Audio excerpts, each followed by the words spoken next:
So here with me is Dcn Adejor Isaiah, set man, House of the Light Discipleship Foundation. You're welcome.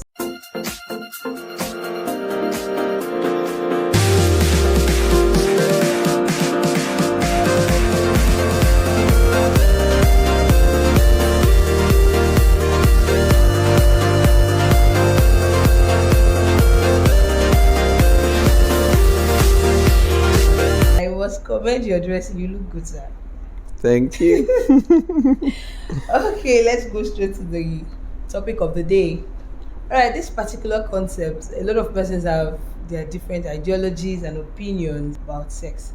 So we want to know, I want to know, and I believe my audience too wants to know, what is your take, what is your opinion about this? All right. First of all, I must appreciate your inviting me over to speak on this topic. It's a very, very, very earthquaking, resounding topic that everybody talks about. The issue of sex is very powerful, but my notion is, I believe that it is a gift from God to man, and especially within the confines of marriage, is given for pleasure, is given for bonding, is given for intimacy, and it is also given for procreation, to multiply, to increase, have children, and the rest. So it is a beautiful thing. So there is no negativity attached to sex. Just remove that mindset. It is a beautiful concept. Let's just believe it, and then we go for In that. itself. In itself. I know there are other issues like the next question. That will lead me to the next question. All right. Why is there so much pressure? Having known that this concept originated from God, He created this, and it's beautiful. So why is there so much pressure in relationships coming from this angle, especially godly relationships? When I mean godly relationship, not bench warmers in church, tongue speaking brother, vision seeing sister, people who are going to heaven and the rest of them. In such relationship, we still find this kind of pressure coming from this particular angle. But why is there so much pressure for something that is this positive? All right. This is a very good question. There are so many reasons, but there is one that is more pronounced. The issue about sex has been grossly misunderstood and abused over the years, and this is as a result of the depravity of the heart of an average man. You see, like I said earlier, it is something beautiful, and it actually came from God. God himself originated it, and he knows that it is so powerful, and because he has given the jurisdiction, the confines, the environment in which it should be practiced, and that is the marriage setting, right? So, and this is just to protect the average man. Now, because of the depravity of the heart of men, there are so many people have come up with so many things surrounding it, on that borders on how it should be done, how frequent it should be done, with whom it should be done. So, and as a result, there are lots of information coming from different sources, especially from the secular world, and from unbelievers, the social media, and the rest. Now, for a Christian relationship, it is always discovered that the parties involved in that relationship get their information from the wrong source. So whenever you get your information from the wrong source, definitely the information is forming your mind, and it formed it to a point where it is now set. That's why they call it mindset. So once your mind is set as to the notion given from the world's perspective, from unbelievers, from the social media, and you are into a Christian relationship, even though you hold good the values that the scripture offers us, you discover that because your mind has been built and it is deposited in your subconsciousness.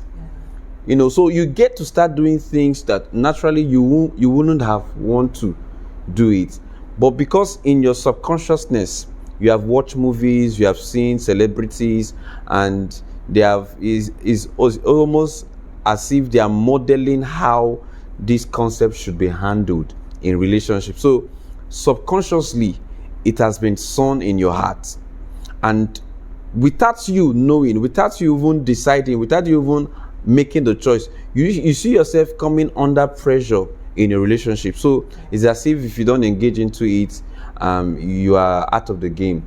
And also peer pressure also plays a huge role too, because you can find yourself in the circles of friends where if they ask you, okay, you started dating, but how far have you tested her, have you tested him? And I said, no, we intend to stay clean till marriage. You say, it's more like you just committed a sacrilege.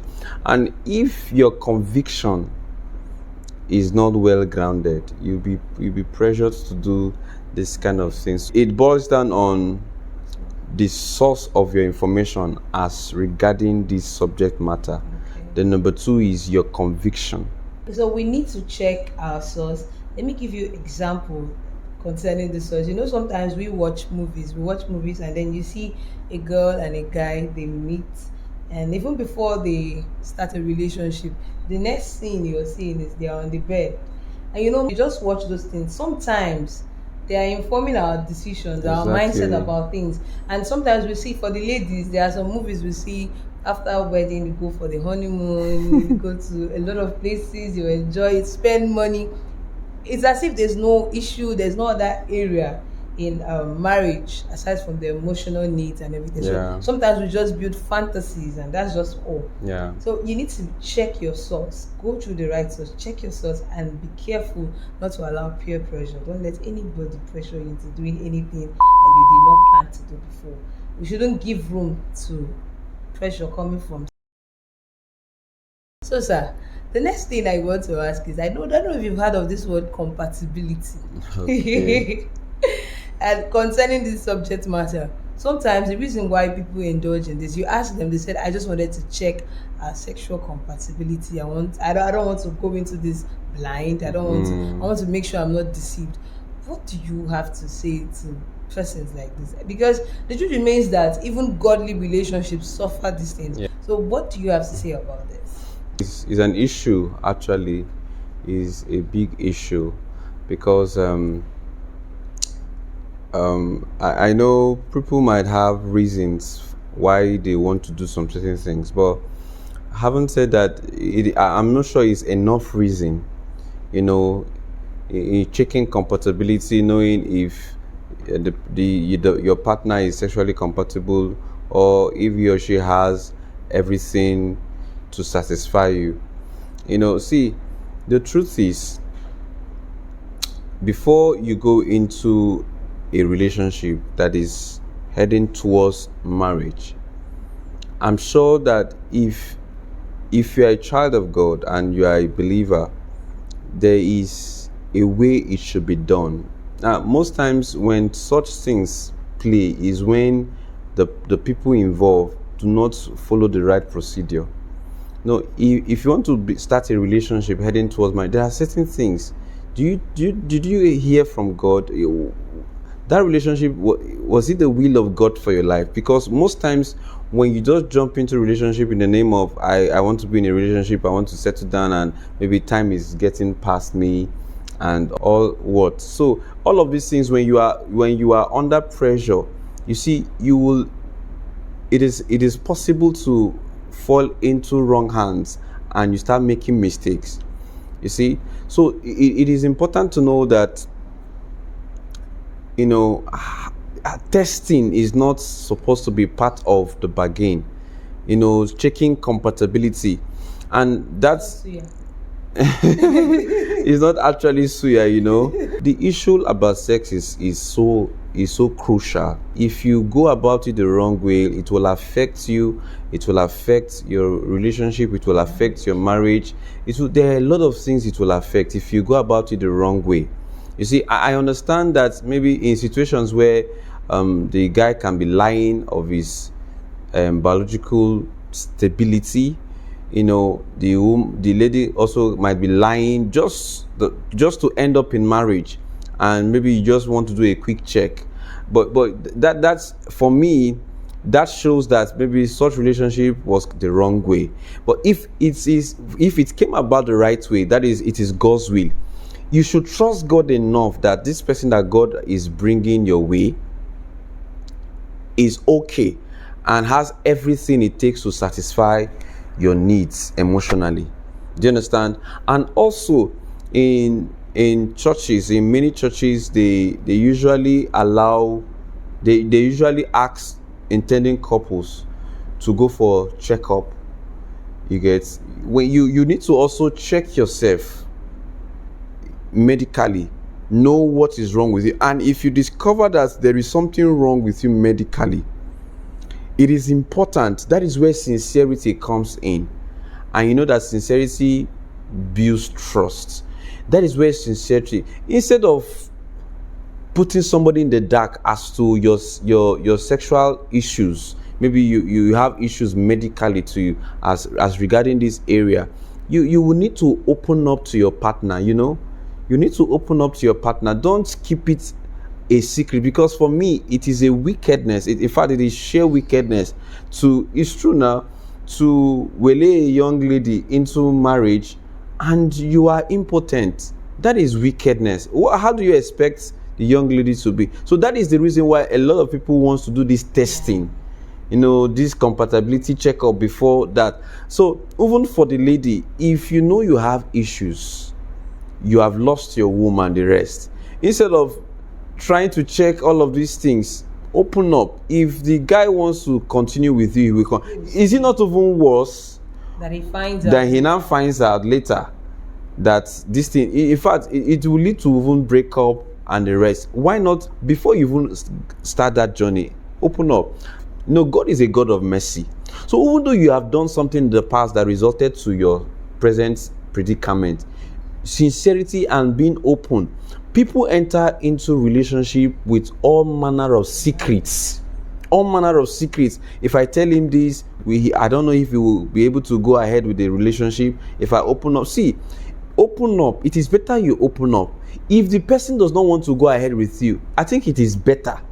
You'll find it better. Yes, instead of just being under pressure. I know sometimes you are under pressure to settle down and the rest, and but to save yourself and the marriage a whole lot of challenges in the future, openness is very, very important. So there is no room for testing. It is not you, like you said. There's no room for testing. If you do the right thing, no matter the situation, whether an impotent, a barren woman and the rest, if you do the right thing and you meet the right person, you can be free. The truth is that there is nothing God cannot do. We have seen in many situations where God intervened. So, and God will only intervene when you are sincere. Don't lie before the marriage and said, okay, let us go and let us trust God. You lied. How do you expect God to bless such marriage? That relationship was built on pretense and lies. So God blessing cannot thrive in that relationship. Thank you so much, sir. I hope you're being blessed, because I'm being blessed right now and I'm learning a lot. Okay, so we need to understand, as the man of God said, you should try to build trust, learn to trust, and you that is being trusted, be sincere. Yeah. Please, if you have something to say to your partner, say it before time, say it at the appropriate time. Don't wait till everything has gone haywire or gone wrong before you open up. I believe that's all for that particular point.